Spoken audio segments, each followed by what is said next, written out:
नमस्कार दोस्तों, स्वागत है आप सभी को आपके अपने YouTube चैनल मैथ चॉइस 2.0 पर। दोस्तों मैं हूं आदेश कुमार। दोस्तों हम आज आ चुका हूं आप लोगों के बीच में यूपी पुलिस कांस्टेबल का एग्जाम जो 17 तारीख का हुआ था उनके सेकेंड पाली के मैथ के प्रश्नों को लेकर। तो चलिए बिना टाइम गंवाए हुए बढ़ते हैं प्रश्न की तरफ। पहला प्रश्न आपको स्क्रीन पे दिखाई देता होगा। पहला प्रश्न दोस्तों कह रहा है, यदि बंधन 20 किलोमीटर प्रति घंटा की गति से दौड़ता है, ठीक है ना। जो लड़का एक है बंधन, वो 20 किलोमीटर प्रति घंटा की गति से दौड़ता है, तो उसे 500 मीटर की दूरी तय करने में कितना मिनट लगेगा।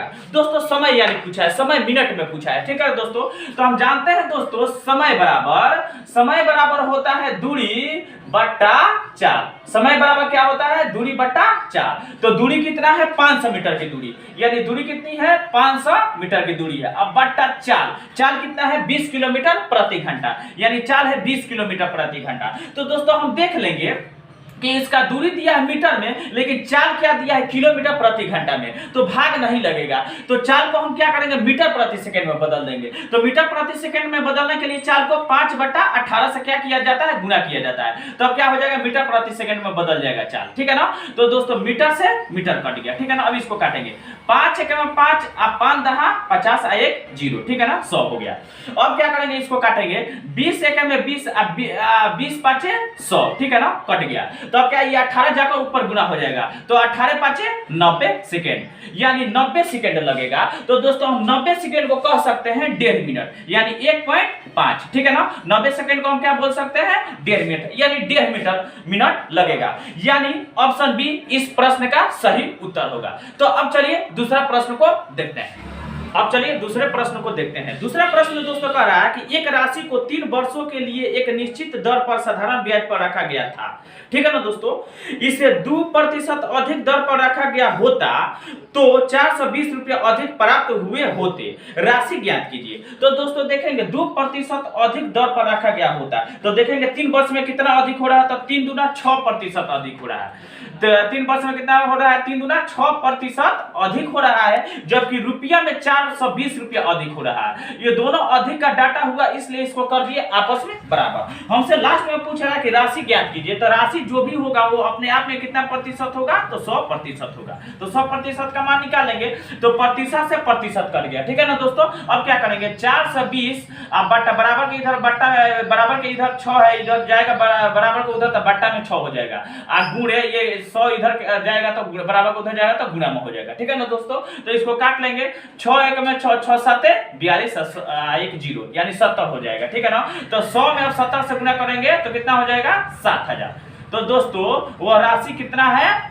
कितना राशि होगा? तो 7000 होगा, यानी ऑप्शन डी इस प्रश्न का सही उत्तर होगा। तो प्रश्न को देखते हैं। तीसरा प्रश्न दोस्तों कह रहा है कि एक गांव में हैजा के कारण 10% लोगों की मृत्यु हो गई, ठीक है ना दोस्तों, और इसके कारण शेष लोगों में से 25% लोगों ने गांव छोड़ दिया, ठीक है ना दोस्तों।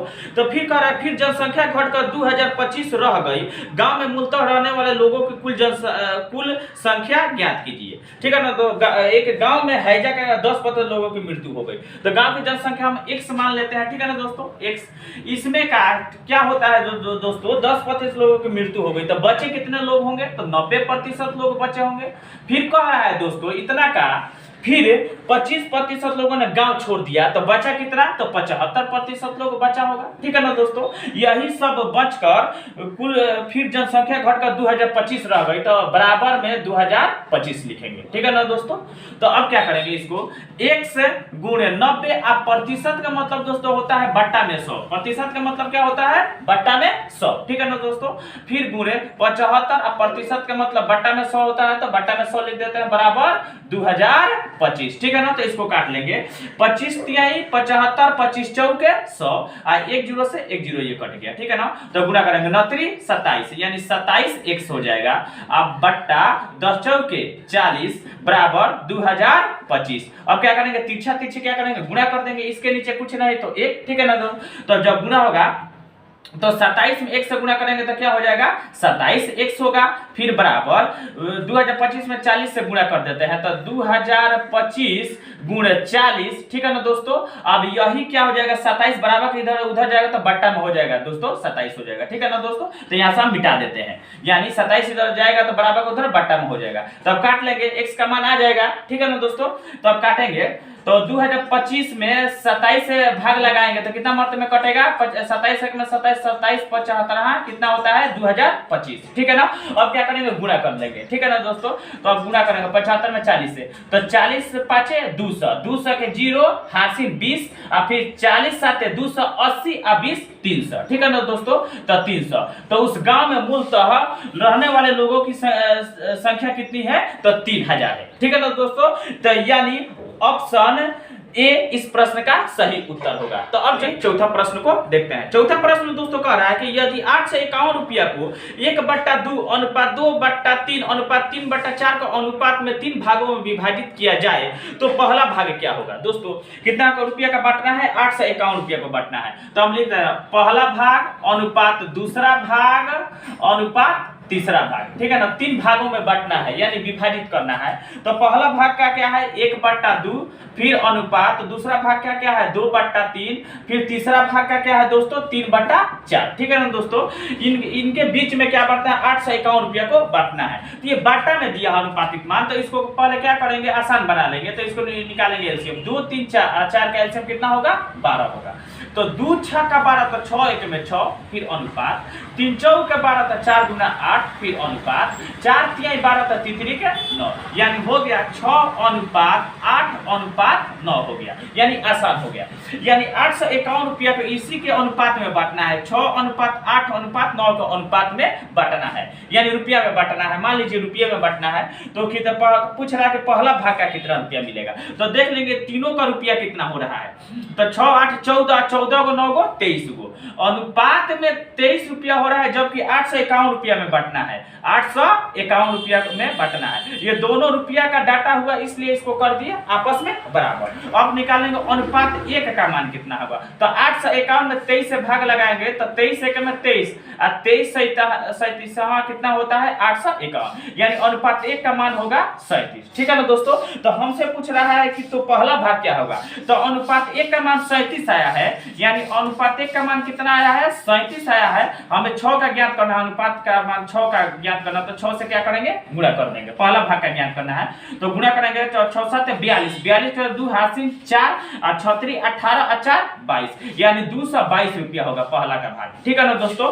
तो यानी ऑप्शन डी इस प्रश्न का सही उत्तर होगा। तो अब देखते हैं पांचवा प्रश्न दोस्तों कह रहा है कि गुणनफल मैंने दे दिया है, कह रहा है कि इकाई का अंक ज्ञात कीजिए, ठीक है ना दोस्तों। क्या क्या गुणनफल दिया है 68 12, ठीक है दोस्तों 68 12, फिर गुणे दिया है 35 28 35 28, फिर गुणे दिया है 31 79 31 79, फिर गुणे दिया है 43 24 43 24। कह रहा है कि इसको सबको गुणा करने पर इकाई के स्थान पर कौन सी संख्या आएगी, ठीक है ना दोस्तों। तो हम गुणा कर देंगे, सिर्फ इकाई वाला संख्या से गुणा कर देंगे, आसान हो जाएगा। इसके इकाई का स्थान पर 2 है, इसके इकाई का स्थान पर 8 है, तो गुणा हुआ तो 8 गुना 16, तो 16 होगा तो क्या आ जाएगा इकाई का स्थान पर 6 आया, ठीक है ना दोस्तों। तो 6 लिखेंगे, फिर इसके इकाई वाला संख्या से गुणा कर देंगे। तो इसके इकाई के स्थान पर क्या है 9 9 से गुणा करें तो 9 6 54, ठीक है ना। तो इसके इकाई का स्थान पर क्या आया 4 आया, और फिर इसके इकाई का स्थान पर क्या है 4 है, तो इसमें गुणा करेंगे, 4 में 4 से गुणा कर देंगे तो 4 4 के 16, तो इकाई का स्थान पर क्या आया 6 आया। तो दोस्तों हम कह सकते हैं जब इसको इतना का गुणा करेंगे तो यानी इसके इकाई का स्थान पर दोस्तों 6 आएगा, यानी ऑप्शन बी इस प्रश्न का सही उत्तर होगा। तो अब चलिए छठा प्रश्न को देखते हैं। छठा प्रश्न दोस्तों का सरल कीजिए, यानी बोर्डमास से संबंधित है, ठीक है ना। दे दिया है संख्या 4/12, ठीक है ना दोस्तों 4/12, फिर गुणे 3/2 दिया है, फिर भाग का चिन्ह दिया है 4/8, तो ठीक है ना। इसको भाग को गुणा में बदल देंगे तो गुणे, तो क्या होता है तो अंश को क्या करता है हर में लिख देता है, हर को अंश में लिख देता है। तो हर मेरा 8 है तो इसको अंश में लिख दिए, अंश मेरा 4 है तो इसको हर में लिख दिए, ठीक है ना। फिर -12 + 4, ठीक है ना दोस्तों दिया है, तो इसको काट लेंगे। 4 1 में 4 4 3 12, ये 3 से ये 3 कट गया, ठीक है ना। ये 2 1 में 2 2 4 के 8 है, ये 4 से ये 4 कट गया, तो इधर बचा क्या काट छाट कर 1 बचा, फिर -12 और +4, ठीक है ना दोस्तों। तो इसको क्या करेंगे पहले जोड़ लेंगे, 4 गो आएगो 5 गो और -12, तो घटा देंगे जब घटाएंगे तो -7 बचेगा। 5 में से -12 घटाएंगे तो माइनस का कितना बचेगा? -7 बचेगा। तो यानी -7 आंसर होगा, यानी ऑप्शन सी इस प्रश्न का सही उत्तर होगा। तो अब चलिए 7वां प्रश्न को देखते हैं। 7वां प्रश्न कह रहा है कि हल करें दोस्तों, ठीक है ना। बोर्डमार्क से संबंधित ये सवाल है। दिया है 360, फिर भाग का चिन्ह दिया है 12, फिर +4 गुणे 3 दिया है, ठीक है ना दोस्तों। तो इसको जब हल करेंगे तो सबसे पहले भाग का काम करेंगे, तो 360 बट्टा 12 लिखेंगे, ठीक है ना। फिर +4 गुणे 3, तो भाग लगाएंगे। जब 360 में 12 से भाग करेंगे तो 12 × 12 12 36 0 यानी 30 होगा। तो क्या हो जाएगा? 30 +4 गुणे 3। उसके बाद आप क्या करेंगे? गुणा करेंगे। 30 आप +4 12, तो अब जोड़ देंगे। 30 में 12 जोड़ना तो कितना होगा? तो 42 होगा। यानी इस सवाल का आंसर डी होगा, ठीक है ना। तो ऐसा ही वीडियो देखने के लिए धन्यवाद। मेरे चैनल को सब्सक्राइब और वीडियो को शेयर जरूर कीजिएगा।